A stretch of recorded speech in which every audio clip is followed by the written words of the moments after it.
குமரி நன்றி அம்மா. சார். நன்றி அம்மா. மீண்டும் அனைவருக்கும் வணக்கம். இன்றைய நமது தமிழமுது நிகழ்வில் மார்கன் ஹவுசேல் எழுதிய பணம்சார் உளவியல் என்ற நூலிற்கு மதிப்புரை வழங்கவிருக்கும் ஆண்டனி ராஜன் ஐயா அவர்களை தமிழமுது நிகழ்விற்கு வருக வருக என அன்புடன் வரவேற்கிறோம். தற்போது ஐயா அவர்கள் பற்றிய ஒரு சிறு அறிமுக உரை. ஆண்டனி ராஜன் ஐயா அவர்கள் இளங்கலை தொழில்முறை பட்டய படிப்பு மற்றும் முதுகலை வணிக மேலாண்மை படிப்பை முடித்தவர். தனியார் வங்கியில் பொறுப்பாளர் அதிகாரியாக பணியாற்றியுள்ளார். இவர் சிறந்த பேச்சாளர் என்பதும் குறிப்பிடத்தக்கது. பல்வேறு நோக்குநிலை நிகழ்ச்சிகளை பல கல்லூரிகளில் நிகழ்த்தியுள்ளார்.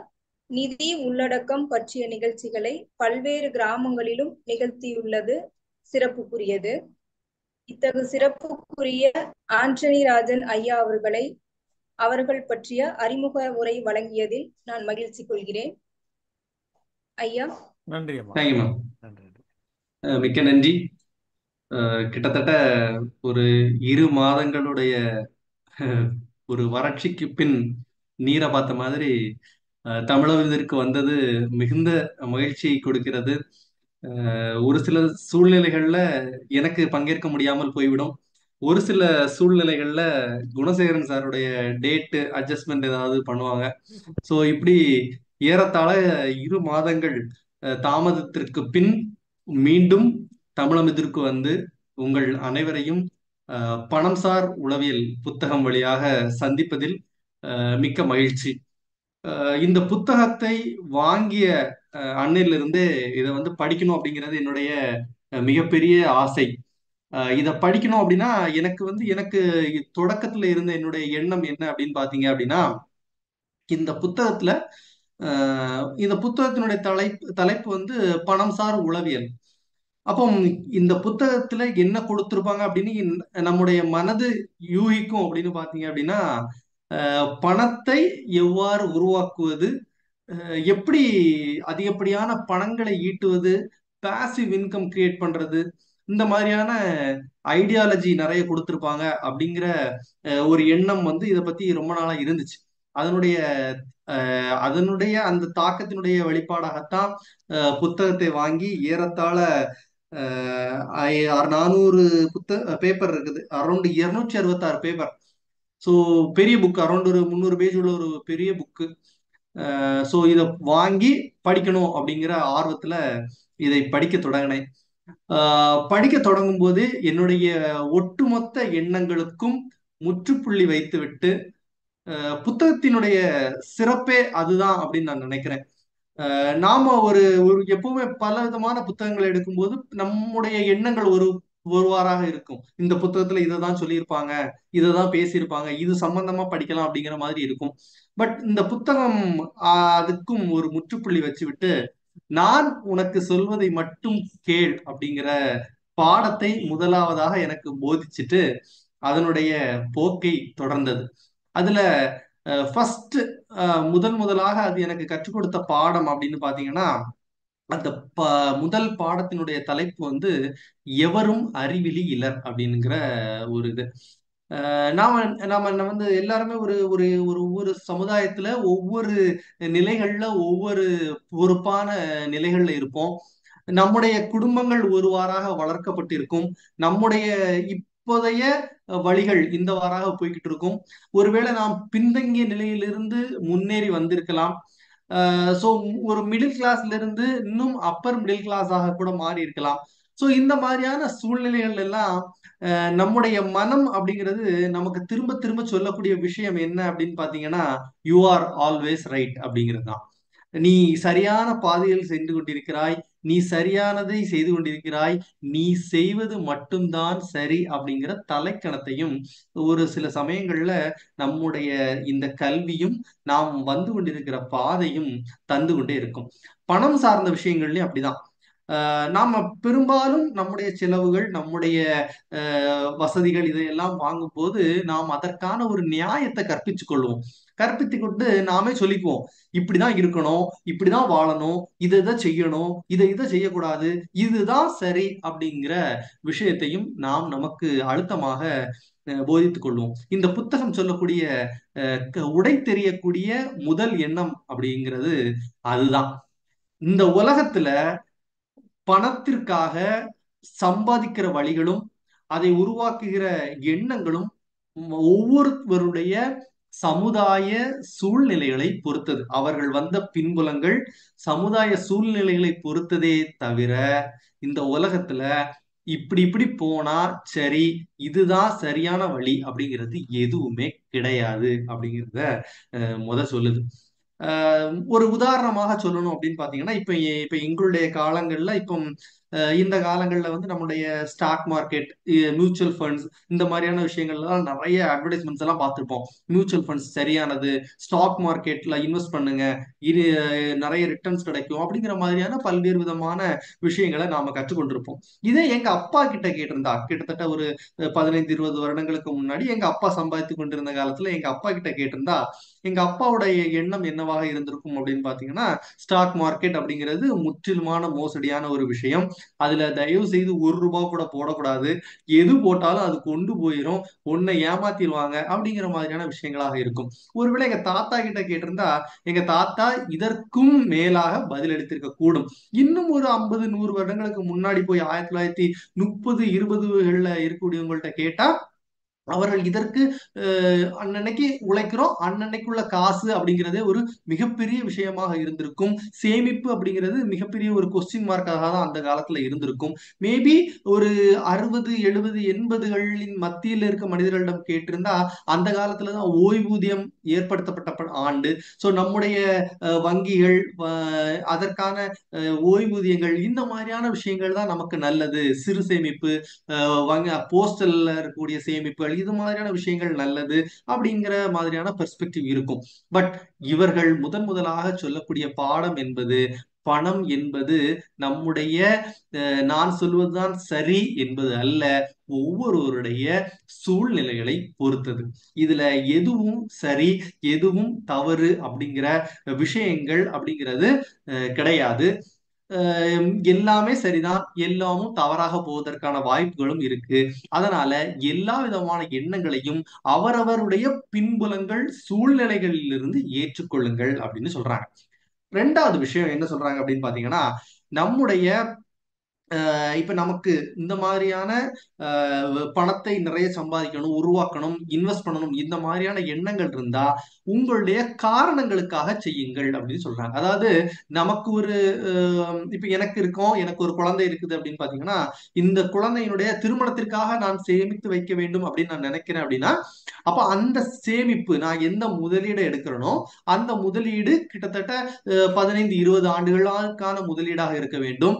இந்த 20 ஆண்டுகள் கழித்தும் அது ஒரு சீரான ரிட்டர்ன்ஸ் எனக்கு கொடுக்கிற மாதிரியான ஒரு முதலீடாக அது இருக்க வேண்டும். அப்படியான இடமாக இருந்தால் அதில் செய்வது சரியாக இருக்கும்.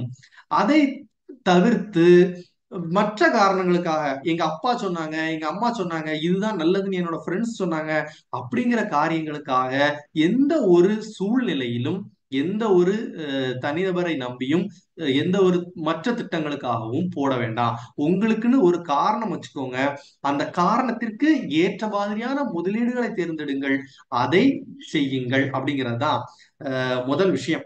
இப்போ நாம பார்க்கும்போது நிறைய நம்முடைய சமகாலத்திலேயே ஏராளமான வசதியான மனிதர்களை பார்ப்போம். இந்த மனிதர்கள் எல்லாம் பல நேரங்கள்ல சமூகத்துல நல்ல ஒரு பிரிஸ்டேஜா ஒரு ஒரு ஒரு சிறிய தலைக்கணத்தோட நடந்து வருவதை நாம பார்த்திருக்க முடியும். நான் எவ்வளவு பெரிய ஆள் தெரியுமா இந்த ஊருக்குள்ள, என்னுடைய சொத்தினுடைய மதிப்பு என்ன தெரியுமா அப்படிங்கிற மாதிரியான எண்ணங்கள்ல அந்த மனிதர்கள் வருவதை நாம பார்த்திருக்க முடியும். ஆனா ஒரு முக்கியமான விஷயம் என்ன அப்படின்னு பாத்தீங்கன்னா, இந்த புத்தகம் தோலுவிக்கக்கூடிய இரண்டாவது காரியம், உங்களுடைய நீங்க இன்னைக்கு இந்த உலகத்துல இவ்வளவு பெரிய இடத்துல மிக நன்றாக செல்வ செழிப்போட இருக்கிறீங்க அப்படின்னா அதற்கு காரணம் உங்களுடைய உழைப்பு அல்ல, உங்களிடம் இருக்கக்கூடிய அதிர்ஷ்டம் என்பதை நினைவில் கொள்ளுங்கள் அப்படின்னு சொல்றாங்க. என்னப்பா இது, நான் இவ்வளவு கஷ்டப்பட்டு உழைச்சி படிச்சு இவ்வளவு பெரிய இடத்துக்கு நான் வந்திருக்கிறேன், இந்த இடத்துல வந்து நீ வந்தது உழைப்பெல்லாம் கிடையாது, அதிர்ஷ்டம்னா சொல்ற அப்படின்னு உங்களுடைய மனம் கேள்வி கேட்பது எனக்கு புரிகிறது. அதற்கு அவர் ஒரு சின்ன எடுத்துக்காட்டான ஒரு கதையையும் சொல்றார். பில் கேட்ஸ் நம்ம எல்லாருக்குமே தெரியும், மைக்ரோசாஃப்டை உருவாக்கிய ஒரு மாபெரும் மனிதர். மைக்ரோசாஃப்ட் மட்டுமல்ல, இந்த நூற்றாண்டினுடைய பலவிதமான முடிவுகள் இவர்களுடைய பின்னணியில் எடுக்கப்பட்டது, சாஃப்ட்வேருடைய பின்னணியில் எடுக்கப்பட்டது அப்படின்னு சொன்னா மிகையாகாது. இந்த மனிதர் வந்து சீட்டில் அப்படிங்கிற நகரத்தினுடைய லேக் சைட் பள்ளியில கல்வி பயின்றார். அந்த லேக் சைட் கல்வி நிறுவனம் அப்படிங்கிறது வந்து முழுக்க முழுக்க கணினி வசதிகளை மாணவர்களுக்கு ஏற்படுத்தி கொடுத்த ஒரு நிறுவனம். பில் கேட்ஸினுடைய சாஃப்ட்வேர், அந்த கணினி தொடர்பான ஆர்வங்களுக்கு தீனி போட்டதுதான் அந்த லேக் சைடு பள்ளி அப்படிங்கிற பள்ளி. இப்போ அவருடைய ஆர்வம் என்ன இருந்தாலும், அவருடைய உழைப்பு இருந்தாலும், அவர் மிகுந்த ஒரு நிலையை அடைவதற்கு அந்த உழைப்பு, ஆர்வம் இதெல்லாம் காரணம் அப்படின்னு நாம சொல்லிடலாம். பட் பில் கேட்ஸ் என்ன சொல்றாரு அப்படின்னு பாத்தீங்கன்னா, இந்த ஆர்வம், உழைப்பு இதையெல்லாம் தாண்டி எனக்கு இருந்த அதிர்ஷ்டமும் காரணம் அப்படிங்கிறார்.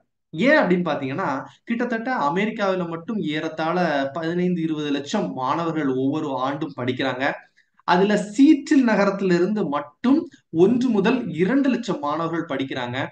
சீற்றில் நகரத்துல லேக் சைட் ஸ்கூல்ல 300 மாணவர்கள் ஆண்டுதோறும் படித்து வெளியே வர்றாங்க, ஒரு குறிப்பிட்ட வகுப்பில் இருந்து. அந்த வகுப்புல அந்த நம்முடைய பில்கேட்ஸ் படிப்பதற்கான வாய்ப்பு அப்படிங்கிறது எத்தனை லட்சத்துல ஒண்ணு அப்படிங்கிறத கவனித்துக் கொள்ளுங்கள்.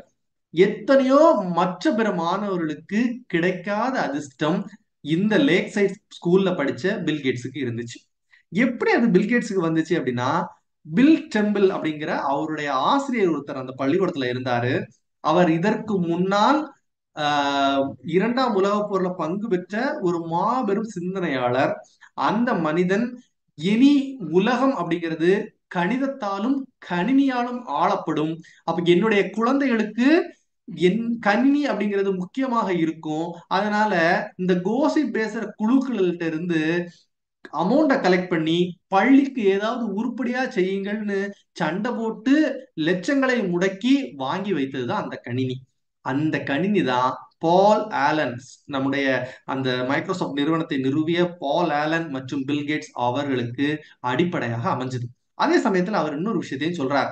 எங்களோடு இந்த நிறுவனத்தை நிறுவுவதற்கு மிகவும் காரணமாக இருந்தது எங்களுடைய 3வது நண்பன் கென்ட் ஓவன்ஸ் அப்படிங்கிற ஒரு நண்பன். அப்போ கென்ட் ஈவன்ஸ், மன்னிக்கும், கென்ட் ஈவன்ஸ் அப்படிங்கிற அந்த நண்பன். அப்போ இந்த நண்பன் இவர்களை விட மிகவும் புத்திசாலி. இவர்களுடைய பல நேர ஆக்கங்களும் தொடக்க கால பேச்சுகளும் கணினியை பற்றி அமைந்தது அப்படின்னா அதுக்கு கென்ட் ஈவன்ஸ் அப்படிங்கிற ஒரு மிக முக்கிய காரணம். ஆனா கென்ட் ஈவன்ஸ் ஏன் மைக்ரோசாஃப்ட்ல இந்த முக்கியமான அந்த பங்களிப்புல பங்குதாரரா இடம்பெறவில்லை அப்படின்னு பாத்தீங்கன்னா, கென்ட் ஈவன்ஸ் எதிர்பாராத விதமாக ஒரு மலையேற்ற நிகழ்வின் போது சறுக்கில் ஈடுபட்டு தன்னுடைய உயிரை மாய்த்து கொண்டார். இப்போ இப்போ புரியுதா நான் சொன்னதனுடைய அந்த அதிர்ஷ்டம், இடர்பாடு, இதனுடைய வித்தியாசம்? நம்ம எல்லாருமே நினைப்போம், நான் நன்றாக உழைச்ச, எல்லாரும் உழைத்த மாதிரியும் கெண்டீவன்ஸும் மிக சிறப்பாக உழைத்தார், கெண்டீவன்ஸுக்கும் ஆர்வம் இருந்துச்சு. ஆனா இந்த உலகத்தில் உயிர் பிழைத்திருப்பதற்கான அதிர்ஷ்டம், அதற்கான சூழ்நிலைகளை உருவாக்குதல் அப்படிங்கிறது பில் கேட்ஸுக்கு அதிகமாக இருந்துச்சு. கென்ட் ஈவன்ஸுக்கு அந்த அதிர்ஷ்டம் இல்லை. அதிர்ஷ்டம் இல்லாது போன காரணத்தால கென்ட் ஈவன்ஸ் அவருடைய இந்த இந்த உலகத்தை மாற்றிய மைக்ரோசாஃப்டில் பங்கு பெற முடியாமல் போனார் அப்படிங்கிறது தான் விஷயம். அதே மாதிரிதான் இந்த உலகத்துல நமக்கு தேவையான அளவிற்கு பணம் வரணும் அப்படின்னு நாம நினைச்சோம் அப்படின்னா அதற்கு அதிர்ஷ்டமும் கொஞ்சம் முக்கியம் அப்படிங்கிறது தான் பாயிண்ட் நம்பர் 2. இப்போ நம்முடைய பல நேரங்கள்ல நம்முடைய பல மனிதர்களை சந்திச்சிருப்போம். இந்த நம்முடைய உறவினர்கள் இருப்போம், அதாவது நம்முடைய அளவுக்கு பிரெஸ்டீஜியஸா, நம்முடைய அளவுக்கு பினான்சியலா ஸ்ட்ராங்கான பல நண்பர்களை சந்திச்சிருப்போம். அதுல எனக்கு மிக முக்கியமாக தெரிந்த ஒரு உறவினர் என்னோடு உண்டு. அந்த உறவினர் என்ன பண்ணுவார் அப்படின்னா, அவருக்கு ஆல்மோஸ்ட் 3-4 வீடு இருக்குது.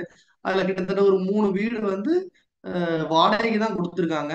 ஸோ மந்த்லி ரெண்டல் இன்கம், அவருடைய சம்பளம் போக மாச வருமானமும் ஒரு வருமானம் வந்து கொண்டு தான் இருக்குது. மிகச் சிறப்பான மனிதர். ஆனா யாருக்குமே என்ன பண்ண மாட்டார் அப்படின்னா, ஒரு 100 ரூபாய் 200 ரூபாய் கூட கடன் கொடுக்க மாட்டார்.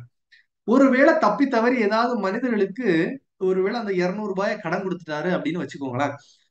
நாம இருந்தா என்ன பண்ணுவோம்? கடன் கொடுத்துட்டோம், சரி, இனி வரட்டும் அப்படின்னு சிறிது நேரம் வெயிட் பண்ணி பார்ப்போம். ஆனா அந்த மனிதர் அப்படி இருக்க மாட்டார். பகல்ல கால் பண்ணி அந்த 200 ருபீஸை கேட்பாரு. சாயங்காலமும் கேட்பாரு, அடுத்த நாளும் கேட்பாரு. ஒருவேளை அது அவர் தரல அப்படின்னா அதுக்கு அடுத்த நாள் நைட்டு நள்ளிரவு 1 மணி 2 மணி 3 மணிக்கு கால் பண்ணுவார். நீங்க யோசிச்சு பாருங்க. நம்ம ஓரளவுக்கு சமூகத்துல நிறைவை அடைந்து விட்டோம். ஒரு சில ஒரு தவிர்க்க முடியாத காரணத்துக்காக தான் ஏதோ ஒரு மனிதனுக்கு ஒரு சின்ன அமௌண்ட்டை கடன் கொடுத்துருக்குறோம். இருந்தாலும் நாம அந்த மனிதரிடமிருந்து திரும்ப பெறுவதற்காக நள்ளிரவு 1 மணி 2 மணி 3 மணி அப்படிங்கிறதுக்கு கால் பண்றோம். இதை நான் தவறு அப்படின்னு நான் சொல்லவில்லை. நாம என்னதான் ஒரு சமூகத்துல ஒரு மேல்நிலைக்கு வந்து விட்டாலும் நம் மனசுக்குள்ள யாருக்குமே என்னதான் பெரிய லெவலுக்கு வந்திருந்தா கூட நம்மிடம் இருந்து ஒரு 200 ரூபாய் கூட அடுத்தவருடைய கைகளுக்கு போவதை நாம் விரும்புவதில்லை. எனக்கு வருவது எனக்கு இன்னும் நிறைய வரட்டும் அப்படிங்கிற எண்ணம் தான் இருக்குதே தவிர என்னிடமிருந்து போகுது அப்படிங்கிற எண்ணத்தை விட்டு கொடுப்பதற்கு நாம் தயாராக இல்லை. அதாவது நிறையாத தேவை உள்ள மனிதர்களாக மட்டும்தான் நாம இருந்துகிட்டு இருக்கோம். அப்போ அந்த நிறையாத தேவை அப்படிங்கிறது நிறைவான போதும் என்கிற மனநிலையாக மாற வேண்டும். என்னோடு எனக்கு தேவையான அளவுக்கு பணம் இருக்குது, இது எனக்கு போதும், நான் நிறைவாக இருக்கிறேன், மகிழ்வாக இருக்கிறேன் அப்படிங்கிற எண்ணம் எனக்கு இருக்கணும் அப்படிங்கிறது தான் மூன்றாவது முக்கியமான விஷயம். அதற்கு எடுத்துக்காட்டாக சொல்லணும் அப்படின்னா, கிட்டத்தட்ட கோல்ட்மேன் சாக் அப்படிங்கிறது எல்லாருக்குமே தெரியும். 2008 அதனுடைய இயக்குநர்கள் குழுவில் ஒருவராக இருந்தவர் தான் ரஜத் குப்தா என்கிறக்கூடிய கொல்கத்தாவிலிருந்து உள்ள ஒரு மனிதர். இவர் ஆக்சுவலா அந்த இயக்குனர் குழுவில் இருந்தாரு. ஆல்மோஸ்ட் ஒரு big millionaire. Even he is trying to go for $1 billion. அப்போ அவருக்கான ஆசைகள்ல இவர் என்ன பண்ணார் அப்படின்னு பாத்தீங்கன்னா, அந்த இயக்குனர் அந்த கோல்ட்மேன் சாக் நிறுவனம் சற்று தொய்வான சூழ்நிலையில் இருந்தது தெரிந்த போது அதுல இன்வெஸ்ட் பண்ணுவதற்காக வாரன் பஃபட் என்ன பண்ணியிருந்தாரு, அதனுடைய நிர்வாக குழுவிடம் ஒப்பந்தம் தெரிவித்திருந்தாரு. அது ஒப்பந்தம் தெரிவித்த 16வது நொடியில் அவர் உடனடியாக என்ன பண்ணார் அப்படின்னா, அவருடைய நண்பன் ராஜன் ரத்னம் என்பவருக்கு போன் பண்ணி கோல்ட்மேன் சாக்கோடைய பங்குகளை நீ உடனடியாக வாங்கு அப்படிங்கிற மாதிரி சொல்லிட்டு போனை வச்சுட்டார். இம்மிடியட்டாக 1,75,000 கோல்ட்மேன் சாக் நிறுவன பங்குகள் வெளியே வாங்கப்பட்டது ராஜரத்னம் என்பவரால. பின்னாடி இந்த அறிவிப்புகள், வாரன் பஃபட் இந்த நிறுவனத்தை வாங்கிவிட்டார் என்கிற அறிவிப்புகள் வெளியானதும் ஏறத்தாழ 17 மில்லியன் இதன் மூலம் சம்பாதிக்கப்பட்டது. இப்ப இதுல வாங்கினதை இது பின்னாடி என்ன பண்ணிக்கிட்டாங்க அப்படின்னா மாட்டிக்கிட்டு ஒட்டுமொத்த அந்த குழுவும், அந்த நிர்வாக குழுவில் இருந்த அந்த மனிதர், அவருடைய நண்பர்கள், அந்த குழு, இவங்க எல்லாருமே சேர்ந்து ஒட்டுமொத்தமாக அந்த குற்றம் நிரூபிக்கப்பட்டு சிறைக்கு செல்ல வேண்டிய நிலை ஏற்பட்டு விட்டது. இவர் ஒரு மிகப்பெரிய மில்லியனர்ங்கும் போது நம்ம எல்லாருக்குமே தெரியும், நம்ம எல்லாரிடம் இருக்கக்கூடிய சாதாரண பணங்களை விட ஏராளமான பணங்களை உடைய ஒரு மனிதர்கள். இவர்களுக்கும் ஆசை இன்னும் விடவில்லை. நிறையாத தேவை அவர்களை அந்த கிரீடின்னு சொல்லுவாங்க இல்லையா, பேராசையாக திங்க் பண்ண வச்சது. அந்த திங்க் பண்ண வச்சதனுடைய விளைவு அவர்களுடைய சமூகத்தில் இருந்த ஆல்ரெடி இருந்த மரியாதையும் காணாமல் போயிடுச்சு. இப்ப இதுக்கெல்லாம் மிக முக்கியமான காரணம் அப்படின்னு பார்த்தோம் அப்படின்னா, நாம இப்ப இன்னைக்கு நம்ம சாதாரண மனிதர்களை எடுத்துக்கிட்டோம் அப்படின்னா, நம்மோட வசிக்கக்கூடிய நம்முடைய சக நண்பர்கள் உறவினர்களை எடுத்துக்கிட்டோம் அப்படின்னா, இன்னைக்கு அந்த வீட்டுக்காரன் ஒரு வீடு வாங்கிட்டான் இல்ல ஒரு கார் வாங்கிட்டான் அப்படின்னா, நாளைக்கு என்னாலையும் முடியுதோ முடியலையோ நானும் ஒரு காரோ ஒரு பங்களாவோ வாங்கி வச்சிடணும் அப்படிங்கிற ஒரு ஒரு ஒரு கற்பனையான ஒரு நிலைக்கு நாம் தள்ளப்பட்டு கொண்டிருக்கிறோம். நம்முடைய தேவைகள் என்பது நம்முடைய தேவைகளாக இல்லை, நம்முடைய பக்கத்து வீட்டுக்காரன், எதிர்த்தவன், உறவினர், நண்பன், அவர்களுடைய தேவை. அவன் வாங்கிட்டான், அதனால நான் வாங்க வேண்டும் என்கிறதாக மாறிப்போயிட்டது. இது என்ன ஆயிடுது அப்படின்னு பாத்தீங்கன்னா, கிட்டத்தட்ட ஒரு சில சமயங்கள் நாட்கள் போக போக அவன் ஒரு காரை வாங்கி வச்சிருக்கான், அவன் ஓட்டிக்கிட்டு இருக்கிறான். திடீர்னு அது அவனுக்கு அளவுக்கு மிஞ்சிய ஒரு சக்தியாக இருக்கலாம். அதனால் அவனுடைய தேவையில்லாத சாதனங்களை வாங்கி குவிப்பதனால் தேவையான சாதனங்களையும் விற்க வேண்டியான சூழ்நிலை வரலாம் அப்படிங்கிறது தான் அதனுடைய உண்மை நிலை. இதை விட்டுக்கிட்டு என்கிட்ட இருக்குது, எனக்கு இது போதும், நான் மிகச்சிறப்பாக இருக்கிறேன், இதை வச்சு நான் என்ன செய்ய முடியுமோ அதை செய்கிறேன் அப்படிங்கிற நிலை, போதும் என்கிற நிறைவான நிலை எப்பொழுது வருகிறதோ மனுஷன் அப்போ அங்கிருந்து முன்னேறி போக தொடங்குகிறான் அப்படிங்கிறது தான் இந்த புத்தகத்தினுடைய மூன்றாவது பாடம். நான்காவது விஷயம், நாம எல்லாருமே பல சூழ்நிலைகள்ல நம்மை விட மிகப்பெரிய கோடீஸ்வரர்கள், நம்முடைய நாட்டில் இருக்கக்கூடிய மிகப்பெரிய கோடீஸ்வரர்களை பார்த்து கேட்டுக்கொண்டிருக்கக்கூடிய விஷயம், நான் எப்போ அந்த நிலைக்கு போறது, நான் எப்படி ஒரு வேரன் பஃபட்டா மாறுறது, நான் எப்படி ஒரு ராக்ஃபெல்லரா மாறுறது, நான் எப்படி ஒரு இங்கிலாந்து பரம்பரைக்கு போறது, நான் எப்படி ஒரு மிகப்பெரிய குடும்பத்தினுடைய அதிபராக மாறுவது அப்படிங்கிற கேள்விகளை நாம பல நேரங்கள்ல கேட்டுக்கிட்டே இருக்கிறோம். பட் நாம அதற்கான இந்த நேரத்தை கொடுக்க தயாராக இருக்கிறோமா அப்படிங்கிற கேள்விய இந்த புத்தகம் நம்மளை நோக்கி கேட்கும். ஏன் அப்படின்னா, வாரன் பஃபட் மிகப்பெரிய billion dollar menu, 84.5 billion dollar சொத்து, இதெல்லாம் நம்ம திரும்ப திரும்ப திரும்ப பேசிக்கொண்டே இருக்கிறோம். அவர் அவர் அவர் இன்வெஸ்ட் பண்ண தொடங்கிய காலம் அவருடைய 10வது வயது. அதை நாம யோசிக்கிறோமா அப்படிங்கிறது மிகப்பெரிய ஒரு கேள்விக்குறி. அவர் ஏறத்தாழ 85 வயது வரை, அவருடைய 75 ஆண்டு காலம் அவர் தொடர்ந்து முதலீட்டில் ஈடுபட்டு கொண்டே இருந்தார் அப்படிங்கிறது தான் உண்மை. அதாவது 75 ஆண்டு காலம் அப்படிங்கிறது எவ்வளவு பெரிய நேரம் அப்படிங்கிறத யோசிச்சு பாருங்க. நாம நாம நம்முடைய எண்ணங்கள் என்ன அப்படின்னா, நான் இன்னைக்கு போடுவேன், நாளைக்கு எனக்கு விளையணும். இன்னைக்கு நான் ஏதாவது ₹1 போடுவேன், நாளைக்கு எனக்கு ₹2 கிடைச்சிடும். இன்னைக்கு 1,00,000 போட்டா 10 நாள்ல எனக்கு ₹2,00,000 கிடைச்சிடும் உடனே அப்படிங்கிறது இந்த உலகத்துல அப்படி ஒரு சம்பவம் நடக்கவே செய்யாது. அப்படி நடந்திருந்தாதான் இந்த உலகத்துல நாம எல்லாருமே கோடீஸ்வரனாக ஆகியிருப்போம் அப்படிங்கிற நிதர்சனத்தை நம்முடைய மனது புரிந்து கொள்வதே இல்லை. நாம பல நேரங்கள் என்ன பண்ணோம், அவர் ஆயிட்டாரு, நான் ஆகணும், நான் ஆகணும், நான் அங்க போயிடணும். அவர் 75 ஆண்டு காலம் காத்திருந்தார். நாம காத்திருக்க தயாரா அப்படிங்கிற கேள்வி இருக்குது. அவருடைய 60 வயதுல அவருடைய சொத்து மதிப்பு அப்படிங்கிறது ஏறத்தாழ 14.9 மில்லியன் தான். அதாவது இப்ப நான் இருக்கிறேன் அப்படின்னா, நான் என்னுடைய ரிட்டையர்மெண்ட் 60 இயர்ஸ்ல எனக்கு அரௌண்ட் ஒரு சில லட்சங்கள் கிடைக்கும் அப்படின்னா, அதே மாதிரிதான் அவருக்கும். அவர் ஒருவேளை அந்த 60 வயசுல எனக்கு இது போதும், என்னுடைய பேர பிள்ளைகளோடு என்னுடைய குழந்தைகளோடும் நான் சந்தோஷமா இருக்க போகிறேன், எனக்கு இதற்கு மேல் தேவையில்லை அப்படிங்கிற முடிவை அவர் அந்த இடத்துல எடுத்திருப்பார் அப்படின்னா, அவருடைய சொத்தினுடைய மதிப்பை கணக்கிட்டு பாருங்க. அப்ப கிட்டத்தட்ட யோசிச்சு பாருங்க, அவருடைய 60 வயசுல அவருடைய சொத்து மதிப்பு 11.9 மில்லியன் டாலர். அவருடைய 85 வயதுல அவருடைய சொத்து மதிப்பு அப்படிங்கிறது 84.5 பில்லியன். அதாவது 99.99% சொத்துகள் அவருடைய 10லிருந்து 60 வயது வரை அவருடைய முதலீட்டின் காரணமாக 60லிருந்து 85 வரை 25 ஆண்டு கால வெயிட்டிங் பீரியட்ல வளர்ந்தது. அப்போ மனிதனுடைய நேரம் அப்படிங்கிறது எப்படி வேலை செய்வது அப்படிங்கிறத யோசிச்சு பாருங்க. பட் இது நேரம், அதே சமயத்துல இன்னொரு விஷயமும் சொல்லுவாங்க, பவர் ஆஃப் காம்பவுண்டிங் அப்படின்னு சொல்லுவாங்க. கூட்டு அந்த கூட்டு வட்டின்னு இருக்குல்ல, அந்த கூட்டு வட்டியினுடைய விளைவு. 60 ஆண்டு கால இன்வெஸ்ட்மெண்ட், 50 வருட இன்வெஸ்ட்மெண்ட், 60லிருந்து 25 ஆண்டு கால வெயிட்டிங் பீரியடின் மூலமாக அது வளர்ந்ததை தவிர அது ஒரே நாளிலேயோ ஒரே மாதத்திலேயோ ஒரே வருடத்திலேயோ வளர்ந்தது அல்ல. ஆக நேரம் என்பதை எப்போதும் கைகொள்ளுங்கள். ஏன்னா இந்த உலகத்துல நமக்கு திரும்பவும் கிடைக்காதது என்பது நேரம் மட்டும்தான். அடுத்தது, நாம வளமா இருத்தலும் வளம் அடைதலும். நம்முடைய பல சூழ்நிலைகள்ல, வாழ்க்கையில, மனித வாழ்க்கை அப்படிங்கிறது ஏற்றமும் இறக்கமும் எப்போதும் இருக்கக்கூடிய வாழ்க்கை. ஏற்றம் வரும்போது வாழ்க்கையில பல நேரங்கள்ல நமக்கு தேவையான அளவுக்கு சொத்துகள், தேவைக்கு அதிகமான அளவிற்கான பணம் எல்லாமுமே கிடைக்கும். இந்த சூழ்நிலை அப்படிங்கிறது வளம் அடைதல். இந்த இது உங்களுக்கு கிடைச்சிடுச்சு. ஆனா வளமோடு இருத்தல் அப்படிங்கிறது என்ன அப்படின்னா, இதை வைத்து நான் என்ன செய்கிறேன் அப்படிங்கிறது முக்கியம். எனக்கு இது கிடைச்சிடுச்சு, இந்த சூழ்நிலையில நான் இப்ப ஜாலியா என்ஜாய் பண்ண போறேன், இருக்கிறதெல்லாம் அடிச்சு பொழிப்பேன் அப்படின்னா, அது அடுத்த என்னுடைய எதிர்காலத்திற்கு நானே தீ வைத்து கொள்வது போன்று ஆயிரும். சோ இந்த மாதிரியான ஒரு சூழ்நிலையில கிட்டத்தட்ட ஒரு 20%யாவது நான் சேமித்து வைப்பது, முதலீடு செய்வது அப்படிங்கிறது தான் எனக்கான ஒரு சுதந்திரமான மனநிலையை உருவாக்கும் அப்படிங்கிறது தான் அந்த புத்தகத்தினுடைய கருத்து.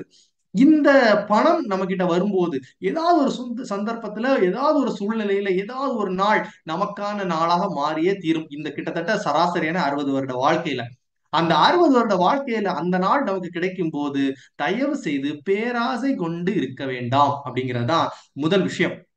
ரெண்டாவது விஷயம், save some funds with compound interest. அந்த கூட்டு வட்டி, அந்த நம்முடைய வாரன் பஃபட் இன்வெஸ்ட் பண்ணியிருந்தார் இல்லையா, அதே மாதிரி காலத்தினுடைய தேவை கருதி காலத்துல இன்வெஸ்ட் பண்ணுங்க. அந்த கூட்டு வட்டியினுடைய எஃபெக்டை அப்பதான் நீங்க கண்டுகொள்வீங்க அப்படின்னு சொல்றார். அதே மாதிரி உங்களுடைய எதிர்காலத்திற்காக எப்போதும் ஒரு திட்டத்தை வைத்துக் கொள்ளுங்கள். அதாவது நம்ம கிட்ட இன்னைக்கு இவ்வளவு பணம் இருக்கு, ஒருவேளை நான் எதிர்காலத்துல 60 வயசுல ரிட்டையர்ட் ஆனா எவ்வளவு பணம் நான் எனக்கு தேவைப்படும், என்னுடைய குழந்தையினுடைய திருமணங்களுக்காக, படிப்புகளுக்காக, இப்படி ஒவ்வொரு விஷயத்துக்காகவும் எவ்வளவு பணங்கள் தேவைப்படும், அதற்கெல்லாம் இன்னைக்குல இருந்தே இன்வெஸ்ட் பண்ண தொடங்குங்க. அது சம்பளம் கிட்டத்தட்ட 1000 ரூபாய் நீங்க வாங்கியிருந்தாலும் 10 ரூபாயிலிருந்தே உங்களுடைய இன்வெஸ்ட்மெண்ட்டை தொடங்குங்க அப்படின்னு சொல்றாங்க. சேம் டைம் நீங்க பல சமயத்துல இந்த மாதிரி இன்வெஸ்ட் பண்ணும்போது உங்களுடைய பகுத்தறிவை உபயோகிப்பதற்கு பதிலாக ஒரு சில காரணங்களை மட்டும் வைத்திருத்தல் கூட நல்லதுதான் அப்படிங்கிறது தான் இப்ப அதனுடைய அடுத்த பாயிண்ட். ஏன் அப்படின்னா, நான் தான் இருக்கிறேன், என்கிட்ட கிட்டத்தட்ட 1 லட்சம் ரூபாய் இருக்குது அப்படின்னு வச்சுக்கிடுவோம். இந்த 1 லட்சம் ரூபாயில நான் 50,000 ரூபாயை இன்வெஸ்ட் பண்ணணும்னு நான் நினைக்கிறேன் அப்படின்னா, என்னை விட ஒரு மிகச்சிறந்த ஒரு நிறுவனத்துல நான் இன்வெஸ்ட் பண்ணணும்னு நினைக்கிறேன். அந்த நிறுவனம் அப்படிங்கிறது தனிப்பட்ட முறையில எனக்கு பிடிக்காத ஒரு நிறுவனமாக இருக்கணும். ஆனா அதனுடைய profit and loss, account statements இதெல்லாம் பார்க்கும்போது இது கண்டிப்பாக லாங் டேர்ம்ல நல்ல ரிட்டர்ன் தரும் அப்படின்னு எனக்கு தோணுது. அதே சமயத்துல நான் இன்னொரு கம்பெனியையும் பார்க்கிறேன். அந்த கம்பெனில பார்க்கும்போது அந்த கம்பெனி எனக்கு வந்து அதனால எந்த எனக்கு ஆக்சுவலா அது வந்து அந்த கம்பெனி வந்து ரொம்ப பிடிச்ச கம்பெனி. ஆனா அதனுடைய ப்ராஃபிட் அண்ட் லாஸ், மேபி அதுல ஏதாவது ஒரு சின்ன சிக்கல் இருப்பதாகவே வைத்துக் கொள்வோம். இந்த ரெண்டு விஷயத்திலையும் நம்முடைய அறிவை யூஸ் பண்ணி இன்வெஸ்ட் பண்றதை விட ஒரு சில காரணங்களுக்காக இன்வெஸ்ட் பண்றது நல்லது அப்படின்னு சொல்றாங்க. அப்போ நமக்கு பிடித்த மாதிரியான கம்பெனியில இன்வெஸ்ட் பண்ணுங்க, அது உங்களுக்கு நல்லது அப்படிங்கிறாங்க. ஏன் அப்படின்னா, நான் பிடித்த மாதிரியான கம்பெனில இன்வெஸ்ட் பண்ணும்போது ஒருவேளை எனக்கு லாஸ் ஆயிட்டா கூட என்னுடைய மனது எனக்கு என்ன சொல்லுமா அப்படின்னா, லாஸ் ஆயிட்டேன், ஆனாலும் எனக்கு பிடிச்ச கம்பெனி, அந்த கம்பெனி லாஸ் ஆகி போறதுக்கான வாய்ப்பு இல்லை, பட் ஏதோ ஒரு சில காரணங்களுக்காக நடந்திருக்கலாம், அது மீண்டு வரும், அல்லது அது நல்லதுதான் அப்படிங்கிற மாதிரியான எண்ணம் எனக்கு வரும். அதுவே எனக்கு பிடிக்காத கம்பெனி நல்லாதான் இருக்கு, ஒருவேளை அது நெட் ஜீரோ ஆயிடுச்சுன்னா எனக்கு என்னுடைய மனது அப்படிங்கிறது எப்போதும் உறுத்தி கொண்டே இருக்கும். எனக்கு தொடக்கத்திலேயே அது பிடிக்கல, அந்த கம்பெனி எனக்கு பிடிக்கல, நான் யாருக்காகவோ செஞ்சேன், எப்படியோ அந்த ஒரு அவசரத்துல பண்ணிட்டேன் அப்படிங்கிறதாகத்தான் அதனுடைய எண்ணம் இருக்கும். எனவே தயவு செய்து நம்முடைய அறிவுகளை சில நேரம் உபயோகிப்பதற்கு பதிலாக காரணத்தோடு செய்வோம். அப்போ கடைசியில இருக்கக்கூடிய மகிழ்ச்சி அப்படிங்கிறது மிகப்பெரிய விஷயம் அப்படின்னு சொல்றாங்க. அதே மாதிரி ஆஹ் இன்னொரு விஷயத்த பார்க்கணும் அப்படின்னு பாத்தீங்கன்னா, பல சந்தர்ப்பத்துல இந்த காரணத்தோடு செய்வது அப்படிங்கிறது எப்படின்னா, இந்த காரணத்தோடு செய்யக்கூடிய பலவிதமான விஷயங்கள் நமக்கு இறுதியில மிகப்பெரிய விளைச்சலை தரும். எடுத்துக்காட்டாக சொல்லணும் அப்படின்னு பாத்தீங்கன்னா, நம்முடைய வால்ட் டிஸ்னி அவர்களுடைய அந்த திரைப்படங்கள், கதைகளை சொல்லலாம். அவருக்கு ஏறத்தாழ ப்ராஃபிட் கொடுத்தது அப்படிங்கிறது ஏறத்தாழ பல ஆம், படங்களுக்கு பின் அவருடைய அந்த ஸ்னோ ஒயிட்டும் 7 குள்ளர்களும் ஒரு படம் வரும்.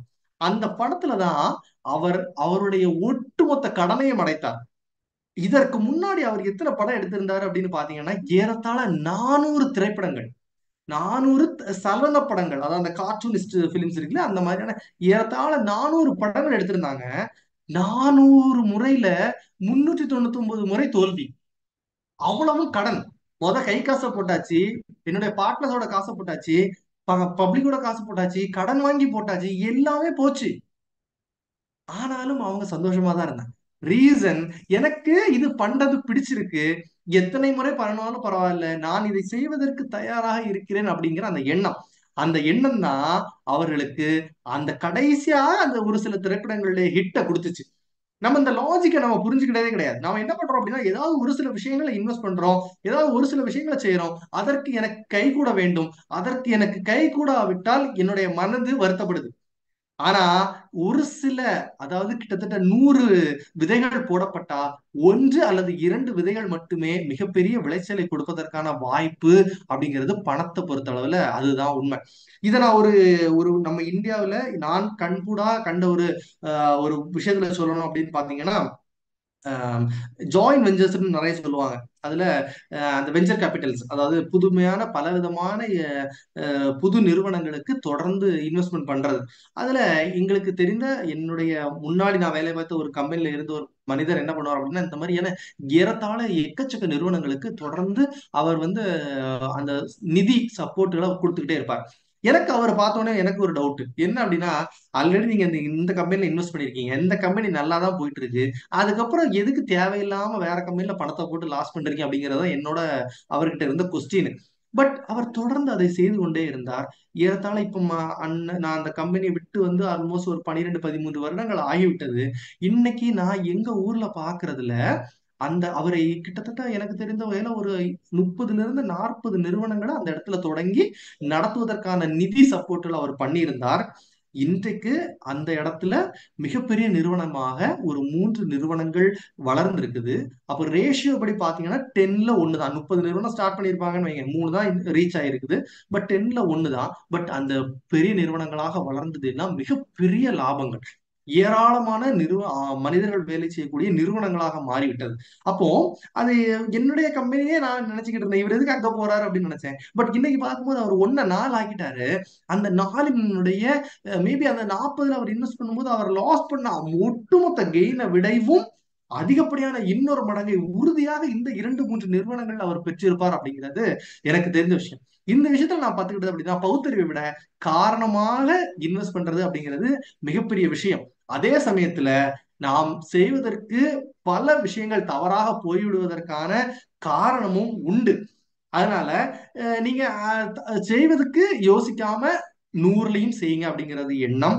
அதே சமயத்துல உங்களிடம் 1000 ரூபாய் இருந்தா அதுல 10 10 ரூபாயா இன்வெஸ்ட் பண்ணுங்க அப்படிங்கிறது தான் இது. ஏன் அப்படின்னா, 1000 ரூபாயில 1000 ரூபாயை நான் ஒரேடியா இன்வெஸ்ட் பண்ணேன் அப்படின்னா 1000 ரூபாய் போயிடுச்சு அப்படின்னா அது ஒட்டு மொத்தமாக போய்விடும்.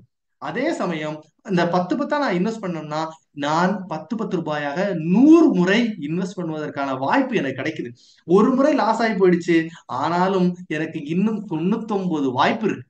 இந்த 99 வாய்ப்புல ஏதாவது ஒரு வாய்ப்பு எனக்கு நல்லபடியா கிடைச்சதுன்னா என்னால் மிகப்பெரிய லாபத்தை ஈட்ட முடியும் அப்படிங்கிறது தான் இந்த விஷயம்.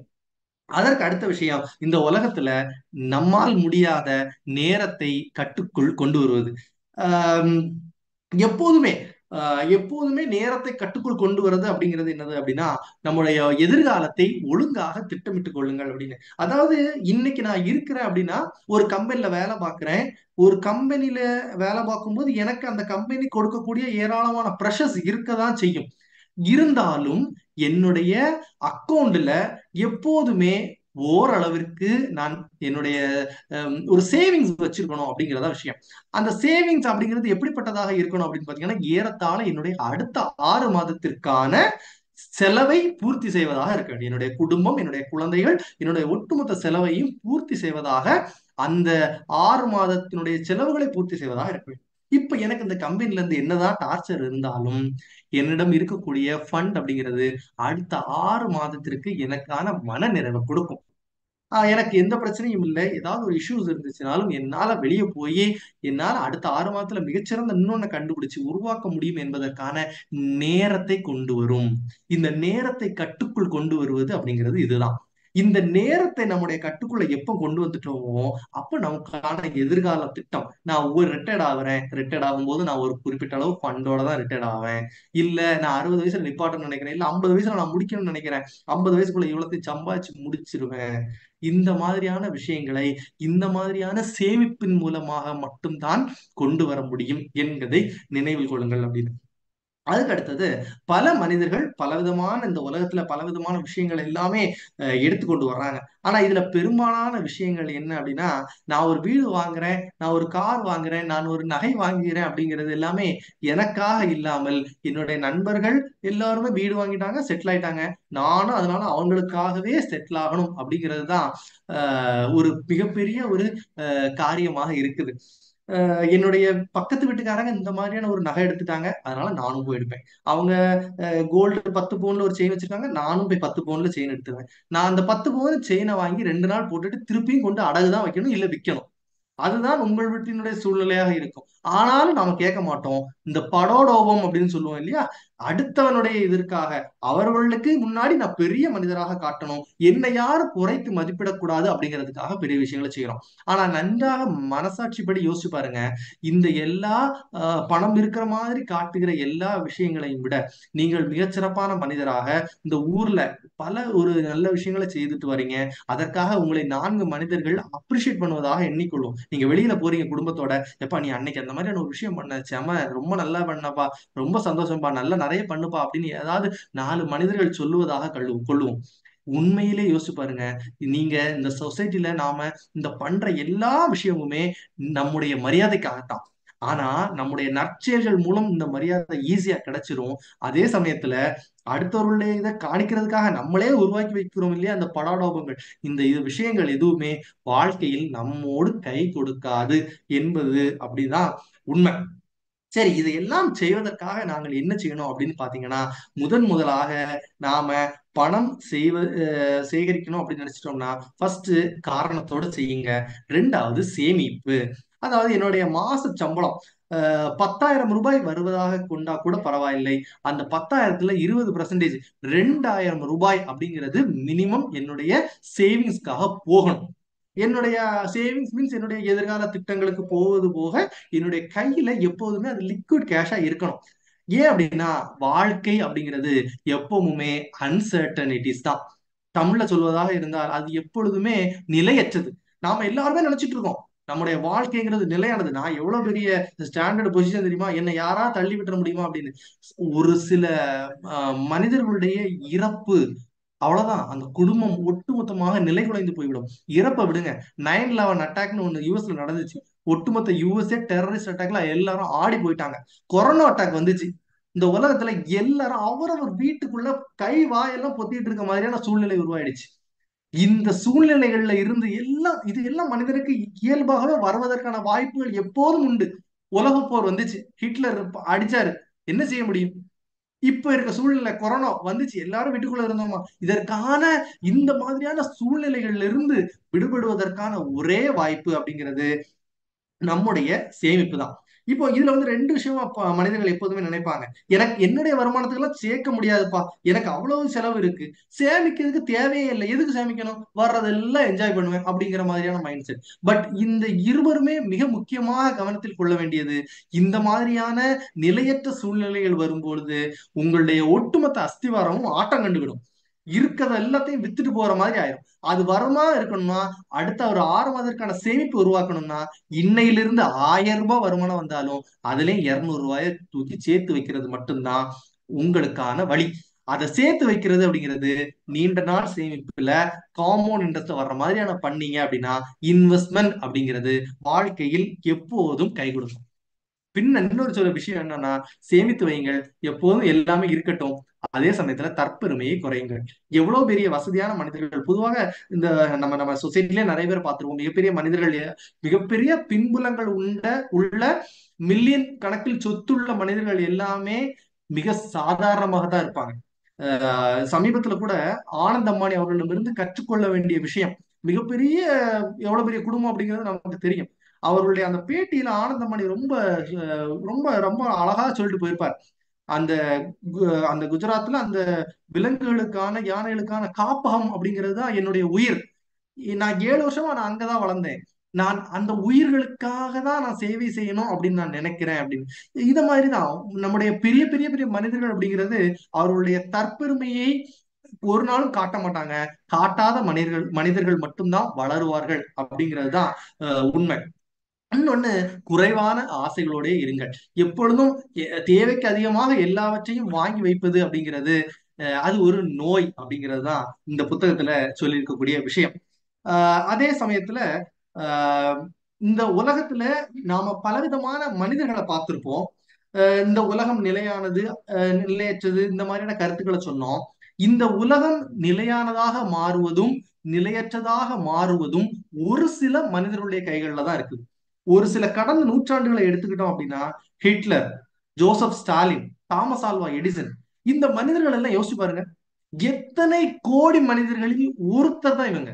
ஆனா இந்த ஒரு சில மனிதர்கள் இந்த உலகத்திற்கு ஆற்றிய பணிகளை யோசிச்சு பாருங்க. தாமஸ் ஆல்வா எடிசன் கொடுத்துட்டு போன விஷயத்த நாம இன்னைக்கு இந்த உலகத்திற்கு திருப்ப கொடுக்க முடியுமா? இதற்கான ப்ராபபிலிட்டி அப்படிங்கிறது ரொம்ப 0 போட்டு 10 0 போட்டு 4 போட்டீங்கன்னா தான் வரும். 0.0000000004 தாமஸ் ஆல்வா எடிசன் கொடுத்தது. ஹிட்லர் மாதிரியான ஒரு மனிதர் அப்படிங்கிறது எத்தனை கோடிகள் ஒரு மனிதர் அப்படிங்கிறது உங்களுக்கு தெரியும். ஜோசப் ஸ்டாலின் மாதிரியான மனிதர்கள், அந்த ரொட்டி துண்டுக்கு இல்லாத மனிதர் தான் ஹிட்லர். அவர் ஜெர்மனியை உருவாக்குனார். அடுத்த வேளை சோற்றுக்கு வழி இல்லாத மனிதர் தான் ஸ்டாலின். அவர் ரஷ்யாவை உருவாக்குனார். ஆக நம்முடைய பணம் என்பதையும் தாண்டி நம்முடைய அந்த வில் பவர் இருக்கு இல்லையா, மனோநிலை, அந்த மனோநிலை அப்படிங்கிறது இந்த உலகத்துல பல விஷயங்களை உருவாக்கும். ஆனா இந்த உருவாக்குவதற்கு மனிதன் அப்படிங்கிறவன் வலியை தாங்கணும். ஆனா இங்க பிரச்சனையே அதுதான். மனிதன் அப்படிங்கிறவங்க வலியை தாங்குவதற்காக தயாராக இல்லவே இல்லை. இது பண விஷயத்துல எப்படி அப்படின்னு பாத்தீங்க அப்படின்னா, நம்ம எல்லாமே ஒரு சுதந்திரமான நல்ல மனிதர்கள்னே வச்சுக்குவோம். நம்முடைய நமக்கு கிடைக்கக்கூடிய பணத்துல நாம ஒரு 20% to 30% ஒரு இன்வெஸ்ட்மெண்ட் பண்ணிக்கிட்டே வரோம் அப்படின்னே வச்சுக்குவோம். உங்களுடைய இன்வெஸ்ட்மெண்ட் நீங்க சொல்லலாம், மனசார சொல்லலாம், நானே சொல்லலாம், நானும் அரௌண்ட் நிறைய அமௌண்ட் வச்சிருக்கிறேன்னு வச்சுக்கோங்களேன். நான் சொல்லுவேன், சந்தோஷமா சொல்லுவேன். எனக்கு தேவையில்லாத நிறைய அமௌண்ட்டை தான் நான் என்னுடைய ஷேர் மார்க்கெட்ல, மியூச்சுவல் ஃபண்ட்ஸ்ல எல்லாம் போட்டு வச்சிருக்கிறேன். அது எனக்கு கீழே போனாலும் எனக்கு பிரச்சனை இல்லை அப்படின்னு நான் சொல்லிடுவேன், ஈஸியா சொல்லிடுவேன். நம்முடைய பல மனிதர்களும் ஈஸியா சொல்லிடுவாங்க. ஆனா நீங்க அவங்களுடைய அந்த ஒரு ஷேர் மார்க்கெட் தான் திடீர்னு ஒரு 25% லாஸ்ட்ல காட்டுதுன்னு வைங்களேன். அவங்க வாங்கி வச்சிருக்கிற ஒரு 5 ப்ராடக்ட் 1 லட்சம் ரூபாய்க்கு வாங்கி வச்சிருக்காங்க, அது 75 ரூபாய்க்கு 75,000 ரூபாய்க்கு வந்துட்டுன்னு வைங்களேன். அவங்களுடைய மனோநிலையை அன்னைக்கு யோசிச்சு பாருங்க. ஒட்டு மொத்தமாக முடிஞ்சிரும். மேபி சொல்லலாம் அது எனக்கு பிரச்சனை இல்லை, வந்துரும், ஆனா உனக்கு எல்லாம் சொல்லலாம். ஆனா அது கீழே போயிடுச்சு அப்படின்னா என்னுடைய மனோநிலை அப்படிங்கிறது ஒட்டு மொத்தமாக சிதைந்து போகக்கூடிய ஒரு மனோநிலையாகத்தான் அந்த பண விஷயத்துல இருக்குது. இங்கதான் அவர் சொல்றாரு, மார்கன் ஹவுசர் சொல்றாரு, இந்த பணம் அப்படிங்கிறது எப்போதுமே அது ஒரு சுதந்திரமாக நீங்கள் இருப்பதற்கான ஒரு பொருள். அதனுடைய மிக முக்கியமான காரணம் அப்படிங்கிறது உங்களை மகிழ்ச்சியாக வைத்திருப்பது. நீங்க அதை மகிழ்ச்சியாக வைத்திருப்பது அல்ல, நம்மள அது மகிழ்ச்சியா வைத்திருக்கணும். அப்படின்னா நாம அந்த பணத்தால் அசைக்க முடியாத சுதந்திர உணர்வு கொண்டவர்களாக நாம இருக்கணும் அப்படிங்கிறது தான் சொல்றாங்க. இன்னொரு விஷயம், everything has a price அப்படின்னு சொல்லலாம், இல்ல everything has a penalty அப்படின்னு சொல்லலாம். எல்லாத்திற்கும் ஒரு கர்ம வினை இருக்குது அப்படின்னு சொல்லலாம். நாம் செய்கிற எல்லா விஷயத்திலயுமே இது இருக்கும். உதாரணமாக சொல்லணும் அப்படின்னு பாத்தீங்கன்னா, மிகப்பெரிய ஷேர் மார்க்கெட்ல இன்வெஸ்ட் பண்ணக்கூடிய மிகப்பெரிய மனிதர்கள் எல்லாம் என்ன சொல்லுவாங்க அப்படின்னு பாத்தீங்கன்னா, மோஸ்ட்லி அவங்க தொடங்கும் போது இன்டெக்ஸ் ஃபண்ட்ஸ் அப்படிங்கிறத இன்வெஸ்ட் பண்ணுவாங்க. பட் இன்றைய இளைய தலைமுறைகள் பெரும்பாலும் என்ன பண்ணிட்டாங்க அப்படின்னா ஹெட்ஜ் ஃபண்ட்ஸ் அப்படிங்கிற அளவுக்கு வந்துட்டாங்க. அப்போ ஹெட்ஜ் ஃபண்ட்ஸுக்கு வந்துட்டோம். அப்போ நான் வந்து மோஸ்ட்லி இண்டெக்ஸ் ஃபண்ட்ஸ்ல தான் கான்சென்ட்ரேட் பண்ணுவேன் அப்படிங்கிற மாதிரி தான் சொல்லுவாங்க. ஆனா என்ன அப்படின்னு பாத்தீங்கன்னா, பின்புலத்துல பாத்தீங்கன்னா இவங்களும் ஹெட்ஜ் ஃபண்ட்ஸ் வச்சிருப்பாங்க. நீங்க ஏன் ஹெட்ஜ் ஃபண்ட்ஸ் வச்சிருக்கீங்க அப்படின்னு கேட்டீங்க அப்படின்னா, இண்டெக்ஸ் ஃபண்ட்ஸ் ஓகே, பட் ஒருவேளை இந்த உலகம் ஏதாவது அப்ஸ் அண்ட் டவுன்ஸ் நடந்து ஏதாவது கீழே இருக்குது மேல போனாலும் என்னுடைய ஹெட்ஜ் ஃபண்ட்ஸ் அப்படிங்கிறது எனக்கு கை கொடுக்கும். அதனால எனக்கு என்னதான் சேஃபர் சைடு இண்டெக்ஸ் ஃபண்ட்ஸ் தெரிஞ்சாலும் நான் ஹெட்ஜ் ஃபண்ட்ஸும் வச்சிருப்பேன். அதே மாதிரிதான் உலகம் ஒருவேளை மேபி நீங்க சுதந்திரமான மனிதர்களா இருந்திருக்கலாம், ஒருவேளை உங்களுக்கு ஒரு பிடிக்காத விஷயங்களாக கூட இருந்திருக்கலாம். இருந்தாலும் ஒரு ஒரு சில விஷயங்களுக்காக எல்லாவற்றையும் வைத்துக் கொள்ளுங்கள். ஏன் அப்படின்னா எல்லாவற்றிற்கும் ஒரு பிரைஸ் உண்டு. மேபி மேபி அன்னைக்கு நீங்கள் எதிர் திசையில் எதிர்பார்த்ததற்கான ஒரு பிரைஸ் அதன் மூலமாக உங்களுக்கு கிடைக்கலாம். நீங்க நல்ல விஷயமா பார்த்திருப்பீங்க, அதுக்குள்ள இருந்து ஒரு 10% லாபம் கிடைச்சிருக்கும். ஒருவேளை நீங்க எதிர் திசையில பார்த்திருப்பீங்க, அதற்கும் ஒரு 10% லாபம் கிடைத்தால் வேண்டாம்னா இருக்குது. சோ அதையும் எடுத்துக்கொள்ளுங்கள் அப்படின்னு சொல்றாங்க. கடைசியா சொல்லணும் அப்படின்னு பாத்தீங்கன்னா, இந்த உலகத்துல இருக்கக்கூடிய ஒவ்வொரு மனிதருக்குமே ஒவ்வொரு விதமான வாழ்க்கை இருக்குது. இந்த வாழ்க்கை எல்லாருடைய வாழ்க்கையிலும் ஏற்றமும் வரும், இறக்கமும் வரும். ஏற்றம் வரும்போது எப்படி அதை சந்தோஷமா ஏத்துக்கிறோமோ அந்த சமயத்துல கொஞ்சம் சேமிக்கவும் பழகிக்கோங்க.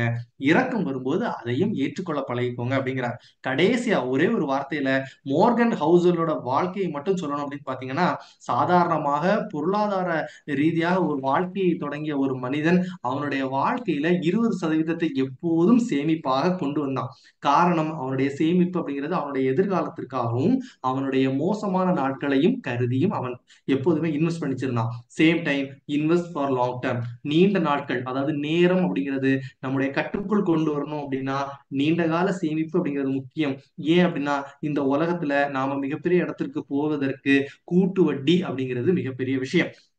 அதே சமயம் கடைசியா பொறுமையும் சேமிப்பும் மட்டும்தான் நம்ம கைப்பிடிக்கும்.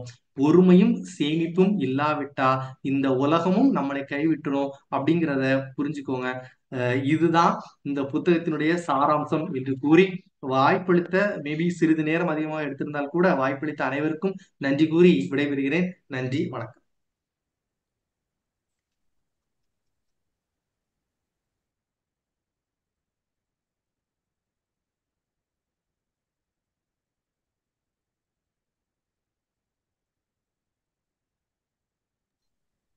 குணா சார், நீங்க பேசுறது கேட்கல. ஹலோ, கேக்குங்களா? ஹலோ ஹலோ, கேக்குதுங்களா? கேக்குது சார், ஓகே. கேக்குது. கேக்குது சார், கேக்குது. இவ்வளவு நேரம் நமக்காக பேசிய ஆண்டனி ராஜன் அவர்களுக்கும், இந்த புத்தகத்தை அவ்வளவு எளிதாக நாம் படித்து முடிக்க முடியாது. ஏனென்றால் அது கொஞ்சம் ட்ரை சப்ஜெக்ட் தான், சைக்காலஜினால ட்ரை சப்ஜெக்ட் தான். ஆனால் அதை வந்து நமக்கு அழகாக படித்து தமிழில் அந்த புத்தகத்தை நமக்கு சாரத்தை கொடுத்திருக்கிறார். முதலில் விவேகானந்தன் ஐயா சில வார்த்தைகள் பேசுவார்.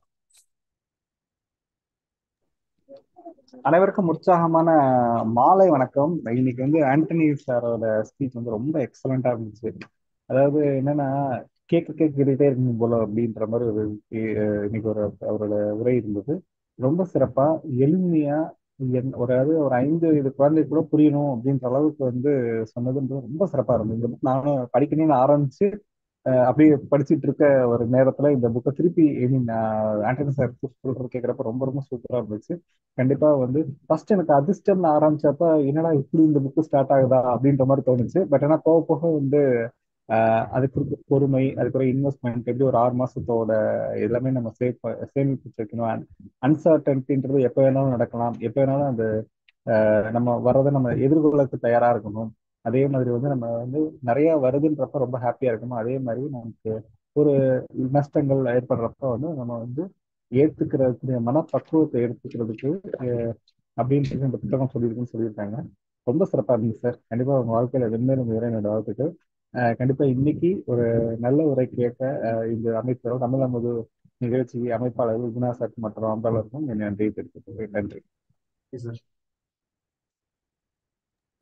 நன்றி ஐயா. சிவக்கணி இணைப்பில் இருந்து சில வார்த்தைகள் பேசலாம். இணைப்பில் இருக்கீங்களா? ஐயா வணக்கம். ப்ளீஸ். உறவுகளுக்கும் இனிய மாலை வணக்கம். ஆண்டனி சார் வந்து எப்போதுமே ரொம்ப நல்லா பேசுவாரு. அவர் பேச கேட்கணும் அப்படின்ட்டு தான் நான் இன்னைக்கு செஷனுக்கு வந்தேன். அதற்கு முன்னாடி டாக்டர் சந்திரிகா அவருடைய நூல் அதை பற்றி சொன்னதும் மிகவும் சிறப்பாக இருந்தது. இன்னைக்கு வந்து இந்த புத்தகத்துல வந்து சார் சொன்னதுல விவேகானந்தன் சார் சொன்ன மாதிரி ஃபர்ஸ்ட் அதிர்ஷ்டத்துல தொடங்கி ஒவ்வொன்றா கொண்டு போயிட்டே வந்தாரு. ஸோ பணம்ங்கிறது மட்டுமே வாழ்க்கைக்கு முக்கியம் அப்படிங்கிறத எந்த ஆங்கிள் நம்ம டிசைட் பண்ணணும் அப்படிங்கிறத ரொம்ப அழகா தெளிவா எடுத்து சொல்லியிருக்கீங்க ஆண்டனி சார். ரொம்ப நன்றி. இன்னும் மென்மேலும் வளரணும். நல்வாழ்த்து சார். வாழ்த்து. நன்றி அம்மா, நன்றி. சுவாமிநாதன் பல்லடம் இணைப்பில் இருந்து சில வார்த்தைகள் பேசலாம்.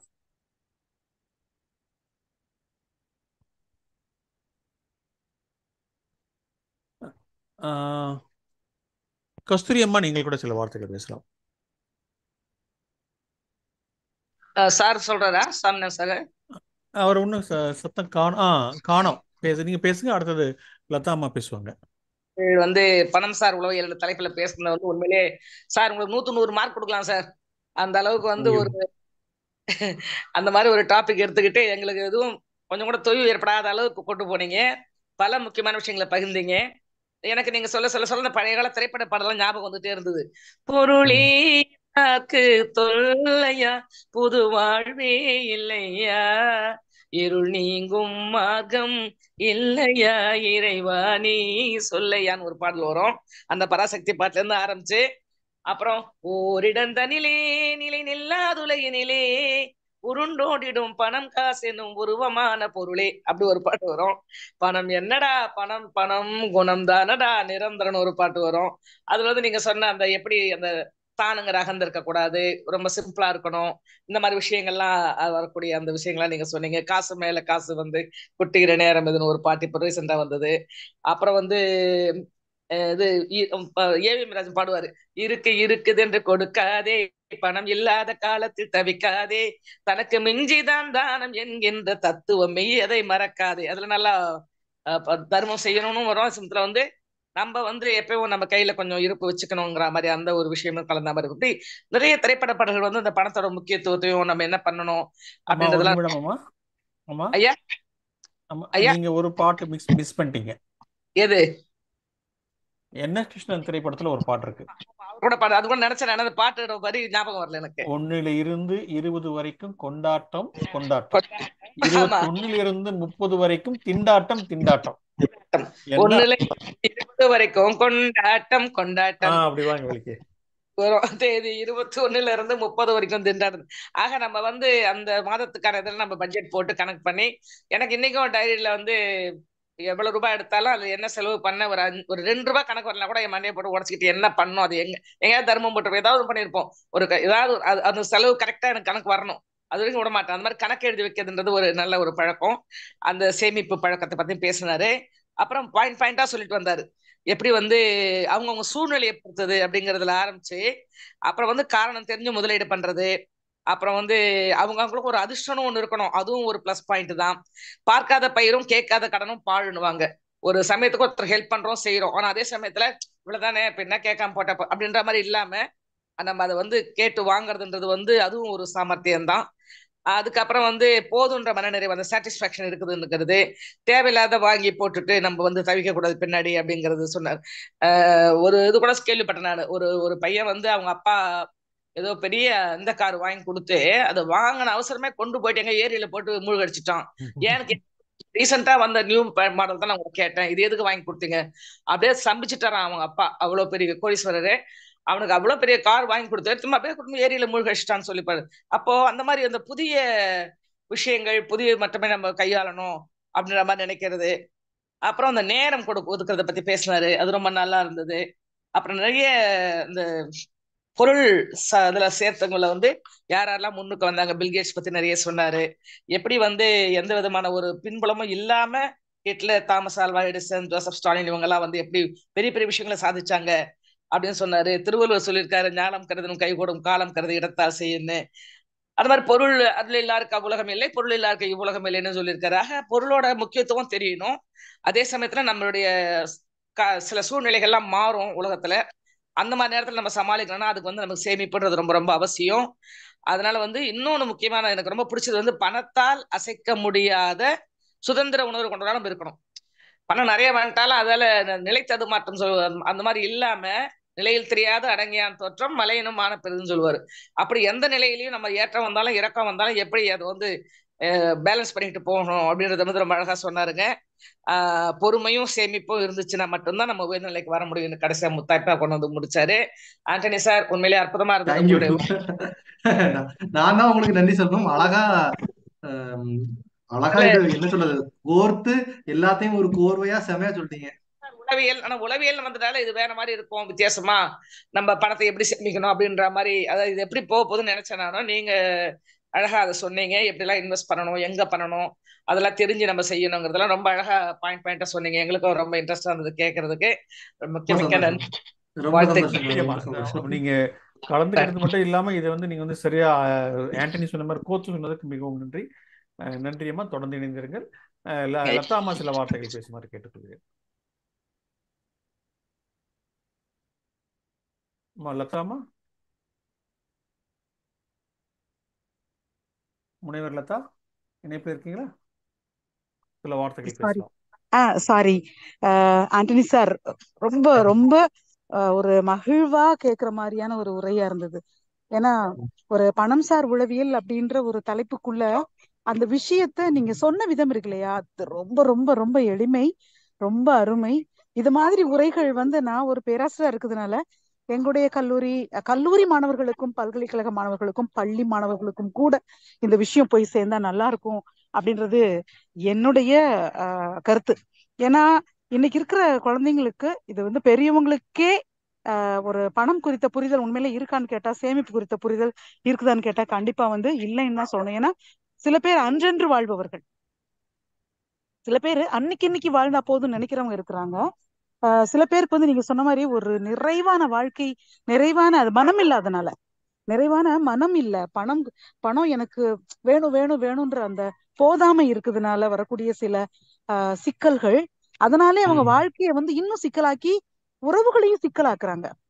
தாங்கள் மட்டும் அல்ல சிக்கலுக்கு உள்ளாவது, இதனால மத்தவங்களுக்கும் சிக்கல் அவங்க உண்டாக்குறாங்க. ஏன்னா நான் நிறைவா இல்ல, அதனால மத்தவங்க நிறைவா இருக்க கூடாது.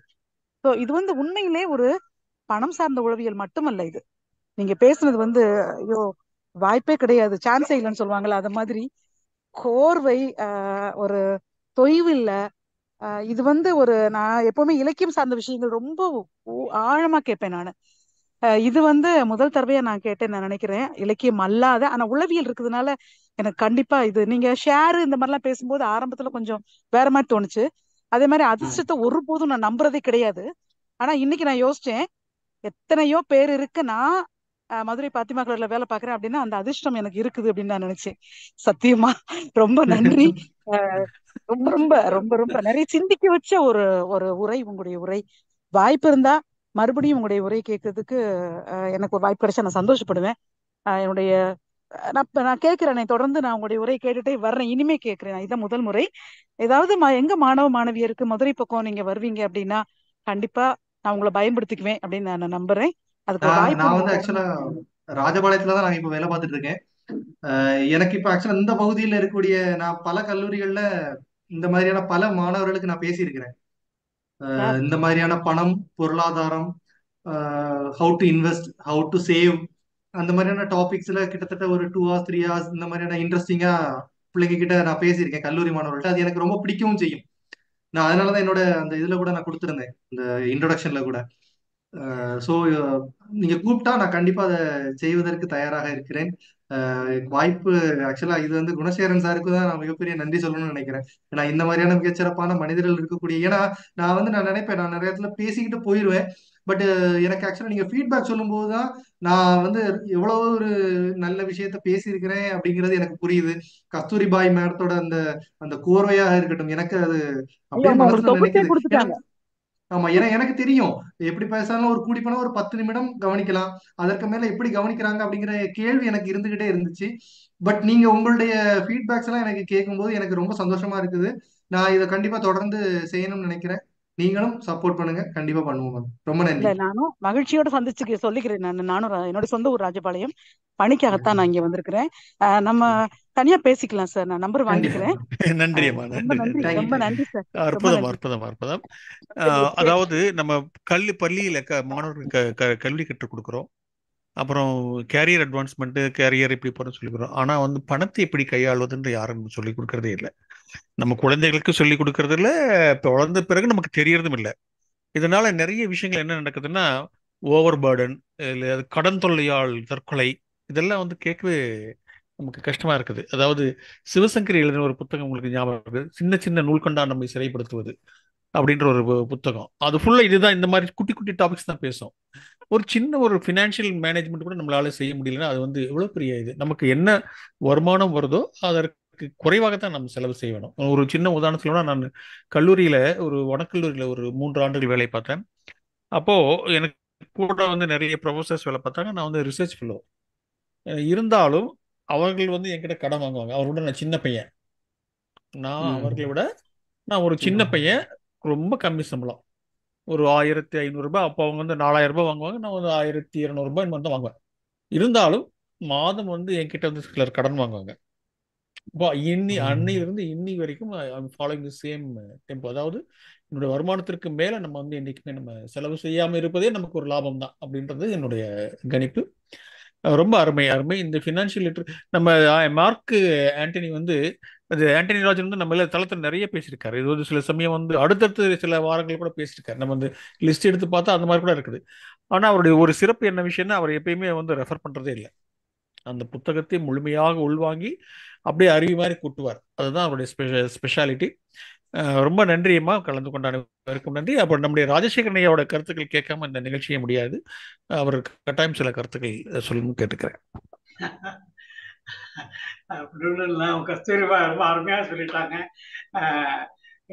எல்லாத்தையும் தொகுத்து 2000 வருடத்துக்கு முன்னாடி வள்ளுவரே சொல்லியிருக்காரு, ஆகார அளவிட்டு இதாயினும் கேட்டில்லை போகாத கலாக்கடை அப்படின்னு சொல்லி வச்சிருக்காரு.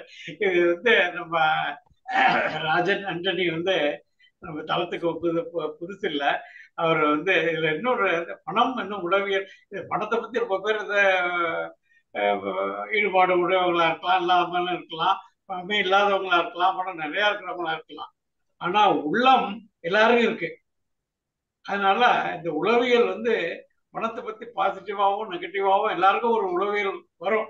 அதனால இந்த தலைப்பு வந்து எல்லாருக்கும் ரொம்ப பொருந்துற மாதிரி ஒரு டாபிக்கு. First point. 2வது பாயிண்ட், காலம் தொட்டு அவர் சொன்ன ஆரம்பிச்சப்ப சொன்னார்ல, எங்க அப்பாவை கேட்டா அப்படி சொல்லுவார், தாத்தாவை கேட்டா அப்படி சொல்லுவார் அப்படிங்கிறதுல இருந்து ஆரம்பிச்சார் இல்லையா, ஜெனரேஷன்ஸுக்கு வழியா. அது வாஸ்தவம் தான். அதாவது ஒரு காலத்துல வந்து பணத்தை சேர்க்கறது முக்கியங்கிற மாதிரி ஒரு அறிவுரைகள் இருக்கும். பாட்டுகள்லாம் நிறைய இருக்கு, அதெல்லாம் நான் சொல்லலை. அப்புறம் கழிச்சு சேமிப்பு ரொம்ப முக்கியம், நம்ம எவ்வளவு சம்பாதிச்சாலும் அதை சேமிச்சு வைக்கணும் அப்படிங்கிறது அதுதான் இப்போ இதுலேயும் வெளியிட. அப்புறம் கொஞ்ச நாள் கழிச்சு சேமிப்பு கூட தேவையில்லைங்கிற மாதிரி கூட ஒரு அட்வைஸ் ஒரு காலத்துல நடப்பு வந்தது. ஏன்னா இப்ப எல்லாமே இது இருக்கு. அது மட்டும் இல்லாம ஒரு காலத்துல உனக்குன்னு ஒரு கிரெடிபிலிட்டி இருந்துச்சு. நான் கையில காசு இல்லைன்னா கூட உனக்கு கடன் கொடுக்குறாங்க. இப்ப நம்ம கையில நமக்கு ஒரு வேல்யூ இருக்குதுன்னா அந்த வேல்யூக்கு இத்தனை பங்குக்கு மேல உனக்கு கடனா கொடுக்கறதுக்கு எல்லாம் ரெடியா இருக்கிறாங்க. அதனால பணம்னு கையில வச்சுக்கணும்னு அவசியம் இல்லை அப்படிங்கிற மாதிரி கூட ஒரு காலம் வந்தது. இப்படி நிறைய மாற்றங்கள் வந்துகிட்டே தான் இருக்கும். ஆனா பணம்ங்கிறத ஒரு முக்கியமான ஒரு வார்த்தை சொன்னார் நடப்புற. பணம் வந்து நம்ம கிட்ட இருக்கணும், நம்ம பணத்துக்கு அடிமை ஆயிடக்கூடாது. அந்த கண்ட்ரோல், நமக்கு சுதந்திரம் எப்போ நம்ம இழக்கக்கூடாதுங்கிறத சொன்னார். அந்த ஃப்ளோவில் அவர் ரொம்ப தெளிவா சொன்னார்.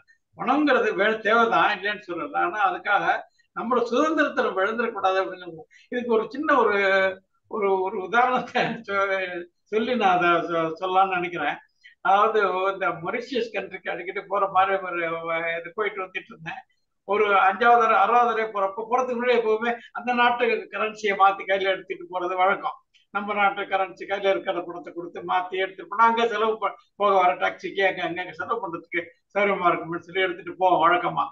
ஒரு தடவை அப்படி புறப்பட அவகாசம் இல்லை. சரி, அங்கதான் மணி சேஞ்சர்ஸ் இருக்கிறாங்கல்ல, எல்லா இடத்துலயும் இருக்கிறாங்க.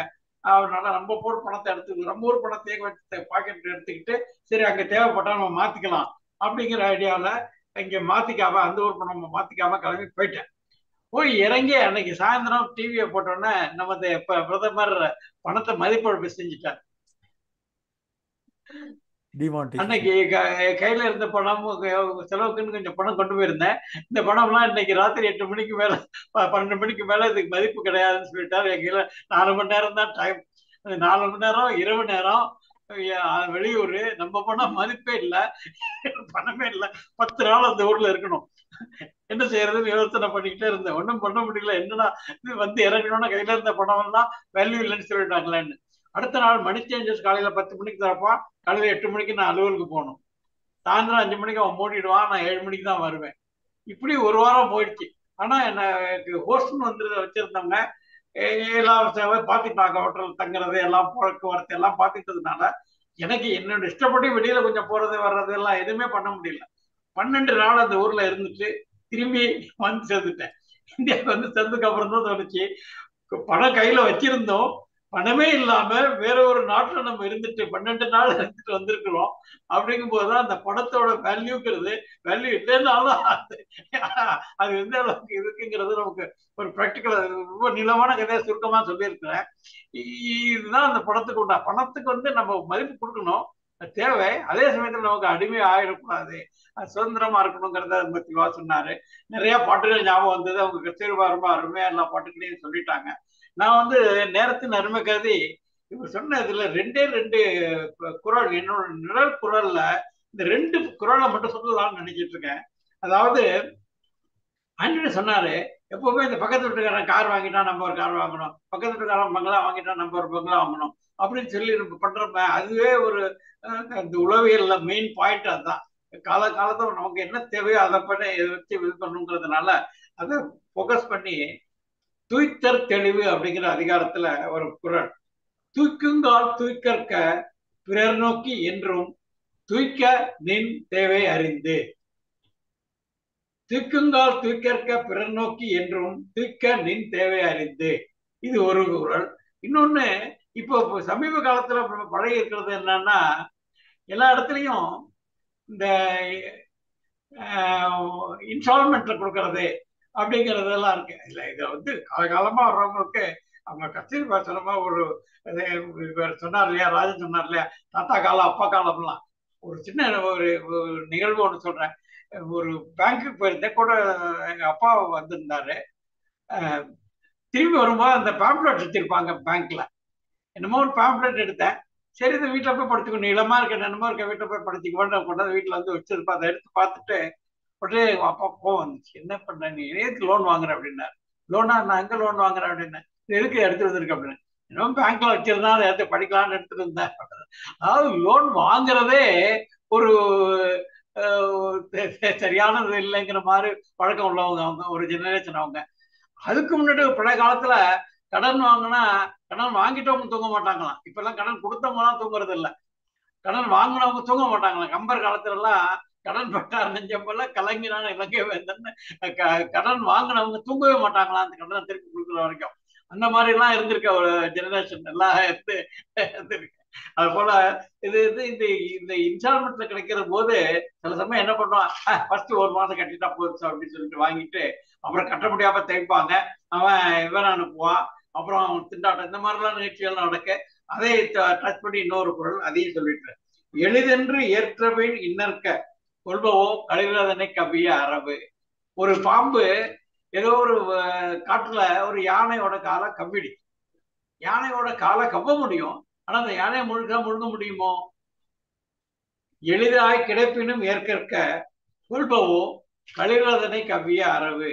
இப்படி இன்ஸ்டால்மெண்ட்ல கிடைக்குன்னு சொல்லி வாங்கி விட்டு அப்புறம் மீதியை அடைக்க முடியாம திண்டாடுறாங்க. இது ரொம்ப ரெகுலரா நம்ம பாக்குற அக்கம் பக்கத்துல நிறைய கதைகள் இதெல்லாம் உண்டு. இதையும் தொகுத்து அவர் கரெக்டா சொல்றாரு. நம்மளோட இதுக்கு 1,25,000 போனா கூட எனக்கு ஒன்றும் பாதிக்காது அப்படின்னு சொல்லுவாங்க வெளிப்படையா. ஆனா உள்ளுக்குள்ள அந்த மனசுல 25,000 போச்சு, 20,000 போச்சு அப்படிங்கிறது இருக்கும் அப்படிங்கறத சொன்னார் பாருங்க.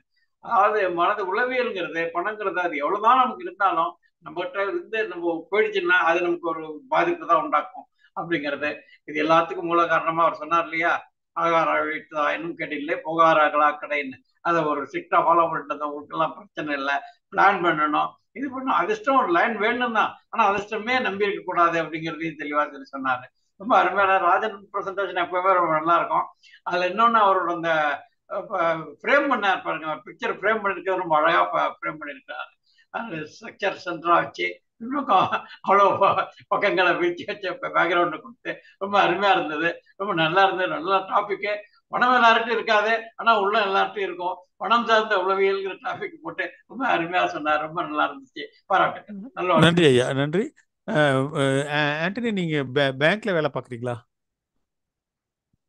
ஓகே. இருந்தாலும் நான் வந்து ஒரு 30-35 வருடம், நீங்கள் கோச்சிக்க மாட்டீங்க தெரியும். இருந்தாலும் ஒரு 30 வருஷத்துக்கு முன்னாடி நான் இந்த கவிதையை வந்து, கவிதைன்னு சொல்ல முடியாது, இங்கிலீஷில் நான் இப்போ இதில் நம்ம சேட் பாக்ஸில் போடுறேன். இன்னும் அந்த வார்த்தைகள் எனக்கு மறக்கலை. 30-35 வருடங்களுக்கு முன்னாடி நான் பார்த்த அந்த படித்த அந்த வார்த்தைகள் மறக்கலை.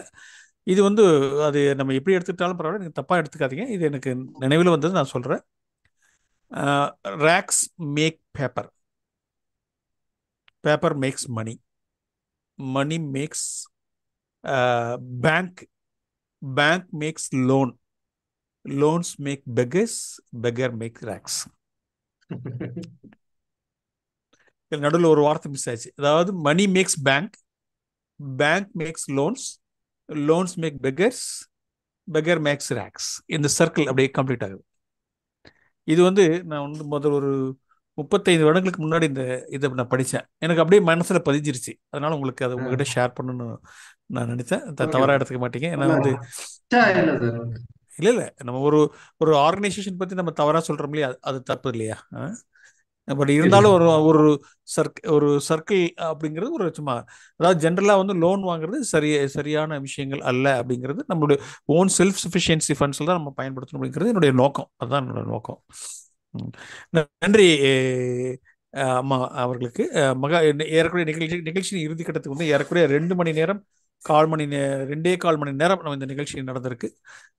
மகாலட்சுமியமா நம்ம நன்றி உரைக்கு போயிடலாம். சரிங்க ஐயா. நன்றி மறப்பது நன்றென்று, நன்றல்லது அன்றே மறப்பது நன்று.